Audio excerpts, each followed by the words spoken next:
I wasn't a proper fan until I was about 12 or 13, you know, when I could go with friends at school and I had enough, you know, like pocket money to go to a game, and you could just wander up in those days to a game, and it was lovely, you know, it was like 7 shillings or something, and you just went up and gave your money, and then you went and you just stood around. And I was always desperate to be in the jungle with the real supporters, but I was kind of scared. I'd never even looked in there, you know, in case people were eating each other. But I always, from that day, like since I was maybe 13 or 14, we always met at the pylon next to the jungle, and just below where the pie stall used to be. At the leg of the pylon that comes down towards the jungle, the bottom of that is where I met my friends, you know, right up until, you know, comparatively recently. So you're in the posh seats now then? I'm in the posh seats, and I must say, it's okay, you know, and you get a cup of tea, and I've made some friends down there, but I still feel like a tourist in there, you know. I'm not too cheery about it. I'm very grateful and all that. But I wish I was up beside Tony Roper, who's about 10 rows behind me. You know, I'm sure it would be a laugh up there. But the guys, there's a lot of, you know, guys who wear gloves and all that, and, you know, and, you know, they clap. And sometimes I feel a bit embarrassed because of all those years I've spent shouting and bawling at Celtic. I really love to leap to my feet and punch the air and hug my friends, and it's kind of not done down there. But I can't help it. I've never thought of stopping it, but it's never crossed my mind not to do it. You've got a seat for life, haven't you? I have a seat for life, yeah. What does that actually mean? Because I wonder, is it like as if Celtic are sitting going, well, he's 62 now, average life expectancy is 76, can we put that in the budget for 2000? I don't know where the conversation came up. It was when Fergus was there. Fergus gave me the seat for life, and I really liked him, you know, and I know he'd a lot of enemies, and I keep meeting people who don't like him. And I really don't understand it. Maybe they had personal dealings with him that I didn't have. But if you don't like Fergus, just think about Cambuslang. You know, just let your mind dally in the direction of Cambuslang and the biscuit tin days. He just ended that. And every time you look at that stadium, no Fergus, no stadium. You support Celtic. Most Celtic supporters support Celtic because their dad did. But even so, there was Lisbon, Billy, which was there was Lisbon, and it'll live. I saw it in the Gorbals. I was in a play with Matt McGinn in the Close Theatre, and they had a telly downstairs in where they make the scenery and all that. And there was one in the Seaforth pub at the corner, you know, and it depended on who was where, and you could dash out and see as the game went on, and it was just the best. But I'll always remember the town was empty. Not a person, it was like a ghost town. It was just an extraordinary...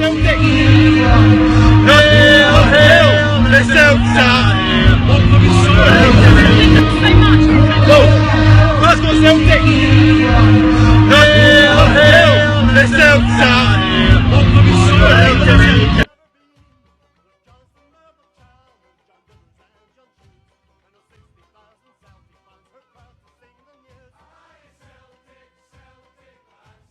Sporting heroes, I've had loads. Henrik Larsson, obviously, from a personal point of view, Celtic fan. Larsson was probably the greatest player I've ever seen in the flesh. Used to see him week in. You actually take it for granted. Now that he's gone, you realise it was a pleasure to watch him in his prime. I've actually got his autograph on a first bus all-day ticket as well. I was up collecting tickets at Celtic Park before, and he came out from training into his Ferrari, and he had a Sharpie, a marker pen, and all I had on me was an all-day ticket. I was only about 15, and I asked him to sign it, but the marker pen, it was too thick for the all-day ticket. It was only about that, and he actually marked his jeans, his light blue jeans, and he looked at me like furious. So there we go, I sort of pissed him off, but it was worth it. And then on the way home, the guy never accepted my all-day ticket because the date was obscured, and I was trying to explain to him it was Henrik Larsson's autograph. But I think the guy was from the other side of the Glasgow divide, and I had to pay an extra £1 to get home, even though I had an all-day ticket. So, sad. Henrik Larsson. And it is a Celtic Football Club in Glasgow, in Scotland. They had a European Cup tie against an Israeli team, And as a peaceful way of demonstrating their disapproval of the policies of the Israeli government in the occupation of Palestinian territories, thousands of Celtic supporters turned up for this match, and they carried Palestinian flags and banners. UEFA, in its incredible imbecility, decided to fine Celtic Football Club. I think it was 60 or 70,000 pounds for display of inappropriate images and banners. So the supporters banded together, great Glaswegians that they are, and said, we're not having that. So they started a fund that was called Match the Fine, and they actually raised double the amount of the fine that UEFA had imposed on them, and they distributed it to Palestinian charities. So good on you, you Celtic supporters. It was the last time, I think it was actually in Celtic's European campaign about a year ago, and I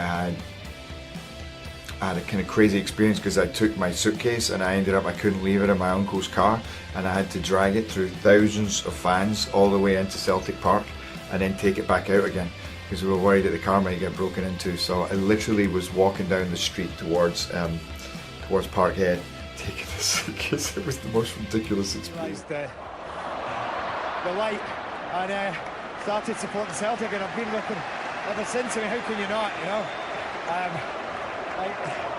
I can't even tell you though, it's kind of unbelievable to be here right now, having played with the boys, you know. And you're itching to get back on, aren't you? I mean, Celtic are building up a head of steam now. You want to be a part of they're this? starting to look not bad, so it's about time for me to go and spoil that again.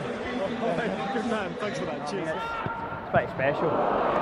But nervous, aye. This is my third one, you know what I mean? So I take the first one away from home, but took him last time and he scored penalty. So I think I'm due one. He never mentions it. Are you the designated penalty taker once you enter the field? I'd never presume. I think it's always been Stan Petrov, but the last time, I need to put the record straight actually, last time Stan was toddling up to take the penalty and he should have been taking it. John Hartson turns around and goes like that, no, James is taking it. It's like, don't talk about it often, honestly. Don't talk about it on a daily basis, that penalty. I've done since I met Jock Stein in the early 70s, introduced him by Kenny Dalglish and Jimmy Johnson and Dixie Deans, and been a Celtic supporter ever since. And my other four boys are, especially the two little ones. You know, and one of the best nights ever was the celebration of the Lisbon Lions last year. That was really, to come out and sing and see them all sitting in front of me along with Gordon Strachan and everybody, you know, it was just best night ever. Neil Lennon or Scott, maybe this team, about 3 months ago, this team was like something special. It hasn't quite reached fruition yet, but as we proved the other night with Rennes, that was a severe beating, and we didn't have, a lot of our first team players weren't out. The 3 Scots boys scored the goal. Young Scots boys are very pleased about that. If we keep playing the way we're playing, I don't think anybody can stop us. And they're playing sweet football, not all that tippy-tappy around the back four like it used to be, going backwards and forwards across the back 3 or 4. Oh, what was his name? He used to be the manager before Neil. I think, like most boys around Ireland, Scotland, England, it's a big part of culture. And of course I'm a fan of Celtic. Big Ange Postecoglou's got them playing really well, got them playing high tempo.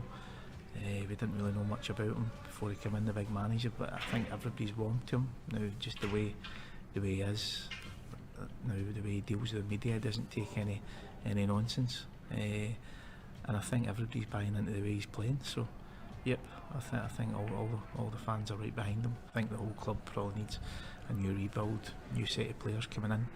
And I think that's what he's doing, and I'm sure the board will give him time to do that. It's tough just now, we're 4 points behind Rangers, but I think we've had a bit of a result with Steven Gerrard coming back down to the Premiership, so we've still got some really good players, good quality, so we're all hoping Gerrard comes back and raids the club maybe for 3 or 4 players in the January transfer window.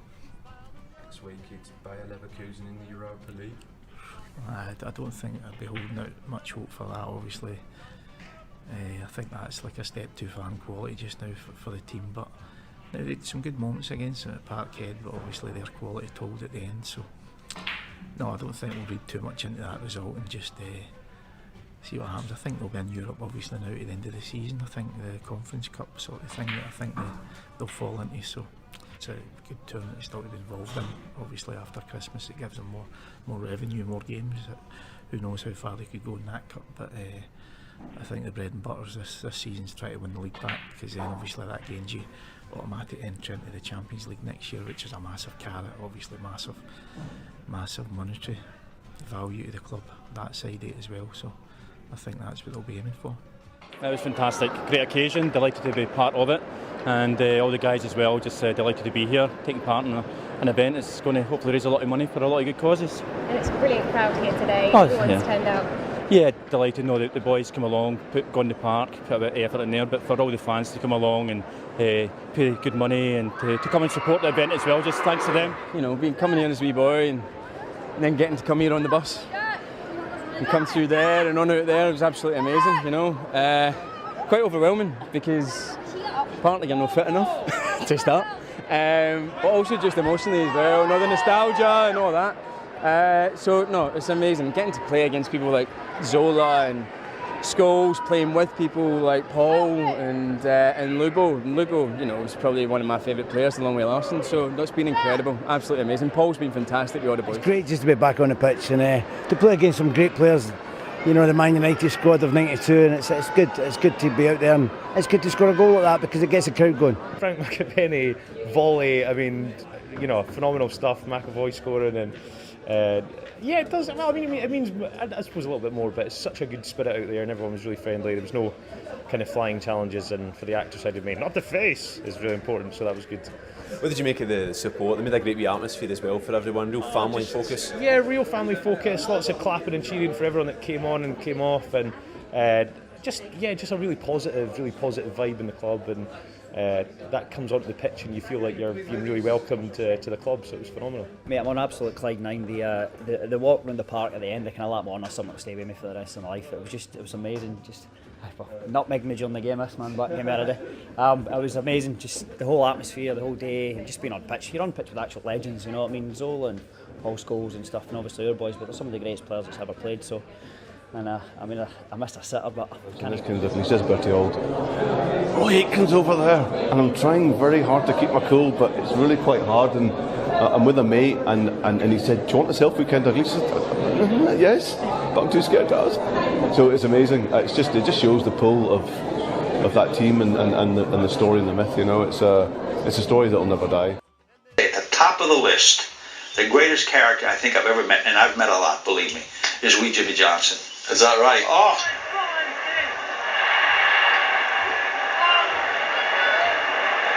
That's all right, Johnston.